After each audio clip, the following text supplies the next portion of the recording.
میں رحمت علی آج گفتگو ہوگی اللہ کے اس عظیم نعمت کے سلسلے میں کہ جسے ہوا کہتے ہیں۔ یہ نظم ہے اور اس کا نام نظم کا نام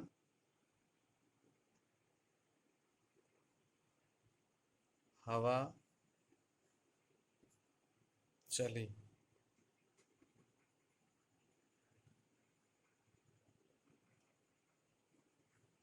سبق 3 ہوا چلی۔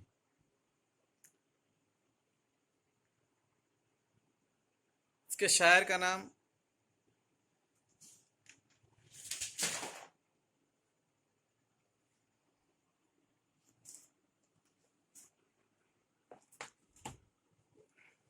مولوی محمد اسماعیل میرٹھی ہیں۔ وہ فرماتے ہیں اپنے فکر کو ہم تک کس انداز سے پیش کر رہے ہیں۔ وہ کہتے ہیں کہ ہونے کو آئی صبح تو ٹھنڈی ہوا چلی۔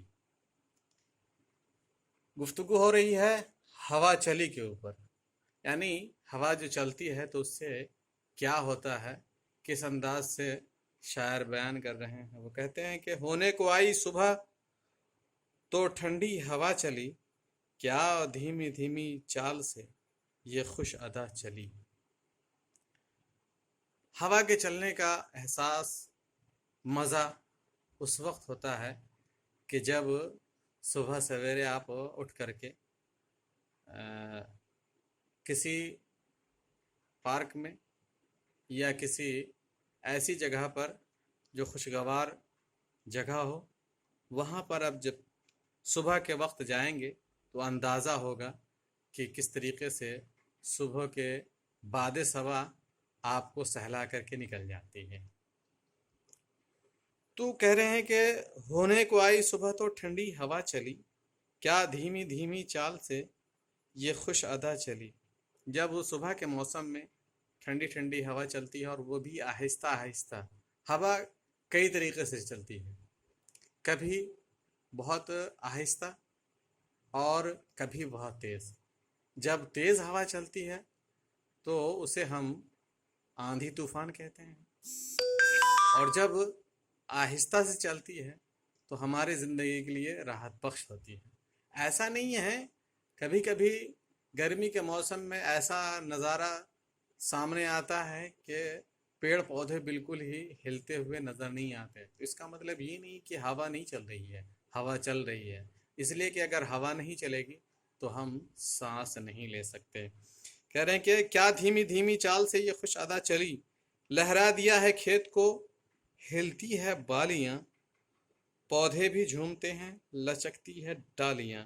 کہہ رہے ہیں کہ جب ہوا چلتی ہے تو ہوا کے چلنے سے کھیت میں جو فصل لگی ہوئی ہوتی ہے وہ بھی ہلتی ہوئی نظر آتی ہے، اور پیڑ پودے جو ہمارے سامنے نظر آتے ہیں وہ بھی ہلتے ہوئے نظر آتے ہیں۔ کہہ رہے ہیں کہ لہرا دیا ہے کھیت کو ہلتی ہیں بالیاں، جو کھیت ہے اس میں جو پھل لگے ہوئے ہیں، جو بالیاں لگی ہوئی ہیں، وہ لہراتی ہوئی ہلتی ہوئی نظر آتی ہیں۔ پودے بھی جھومتے ہیں لچکتی ہیں بالیاں، اور جو پیڑ پودے ہوتے ہیں وہ بھی جھومتے ہیں، اور ڈالیاں اور پیڑوں کی ڈالیاں ایسی نظر آتی ہیں جیسے کہ وہ لچک رہی ہیں۔ پھلواریوں میں تازہ شگوفے کھلا چلی، سویا ہوا تھا سبزہ اسے تو جگہ چلی۔ کہہ رہے ہیں کہ پھلواری میں یہ ہوا کے چلنے سے کیا کہہ رہے ہیں شاعر اپنے خیالات کو اس انداز سے پیش کرتے ہیں کہ پھلواریوں میں تازہ شگوفے کھلا چلی، صبح کے وقت نسیم صبح جب چلتی ہے تو اس کے چلنے سے چمن اس انداز سے خوش انداز ہوتا ہے، اس انداز سے خوش ہوتا ہے کہ اس چمن میں، اس چمنستان میں جتنے بھی شگوفے ہوتے ہیں، جو ابھی کلی ہوتے ہیں، اس ہوا کے چلنے سے، اس باد نسیم سے کیا ہوتا ہے، وہ شگوفے کھل کر کے پھول بن جاتے ہیں۔ کہہ رہے ہیں پھلواریوں میں تازہ شگوفے کھلا چلی، جو ابھی کلی تھی اسے ہوا نے ہلا کر کے پھول بنا دیا ہے۔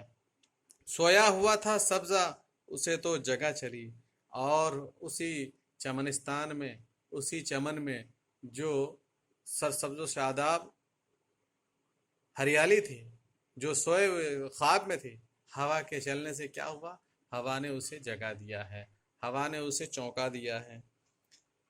سرسبز ہوں درخت نہ باغوں میں تجھ بغیر، سرسبز ہوں درخت نہ باغوں میں تجھ بغیر، تیرے ہی دم قدم سے ہے بھائی چمن کی سیر۔ کہہ رہے ہیں ہوا کے چلنے سے کیا خوبصورت منظر پیش ہوتا ہے۔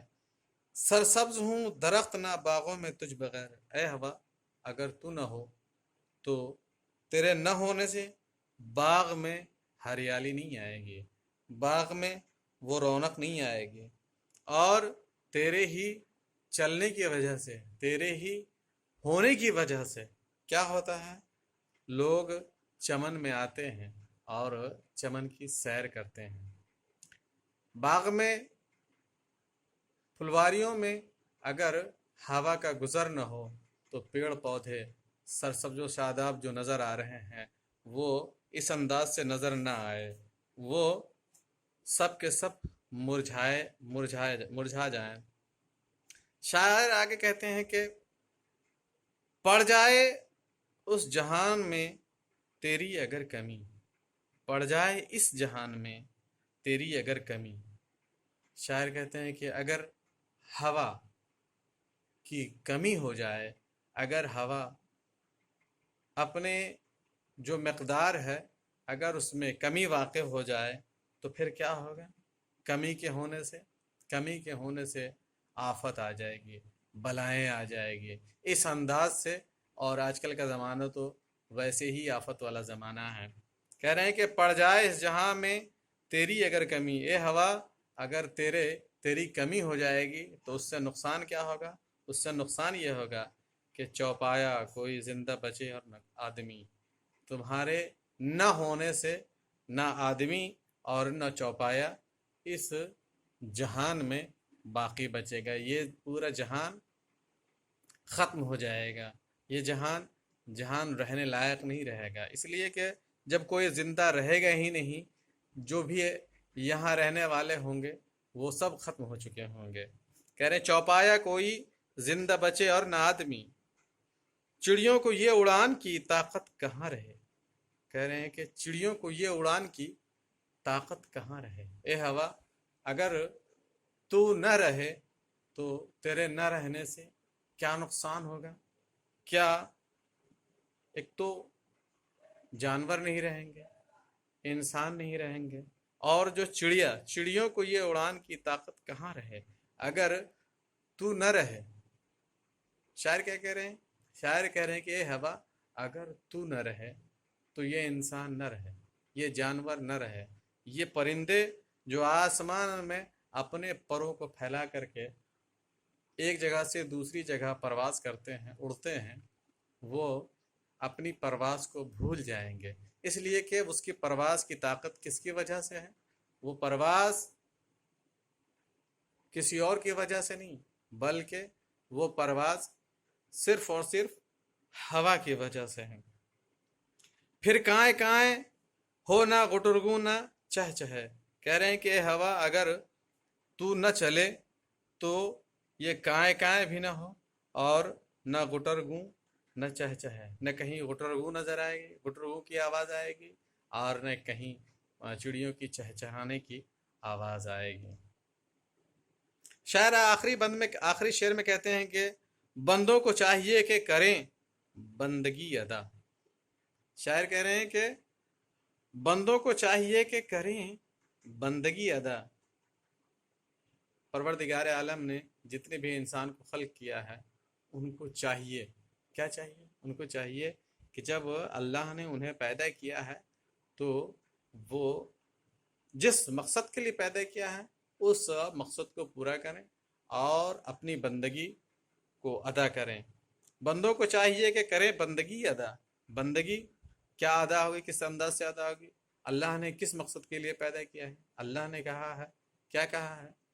اللہ نے قرآن مجید میں کہا ہے کہ بسم اللہ الرحمن الرحیم وما خلقت الجن والانس الا لیعبدون، ہم نے جن اور انس کو پیدا نہیں کیا ہے مگر کیوں، کس لیے پیدا کیا ہے؟ اس لیے پیدا کیا ہے الا لیعبدون، کہ وہ ہماری عبادت کرے۔ کس کے لیے؟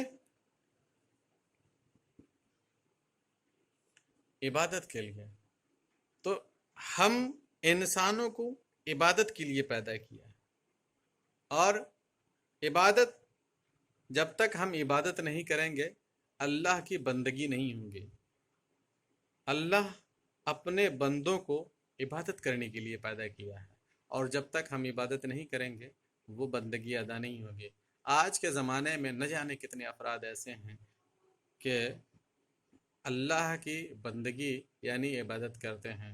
بہت افسوس ہوتا ہے ان افراد کے اوپر کہ جو اللہ نے جس مقصد کے لیے پیدا کیا ہے وہ مقصد کو بھول جاتے ہیں اور اپنے زندگی میں آگے بڑھنے کی کوشش کرتے ہیں اور اللہ کو بھول جاتے ہیں۔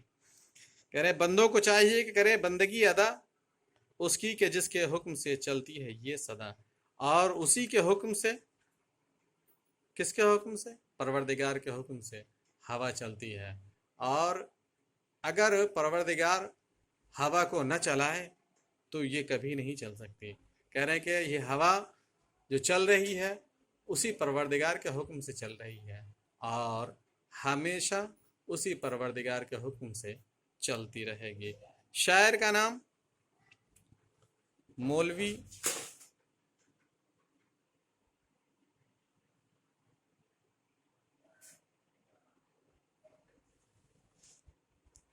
محمد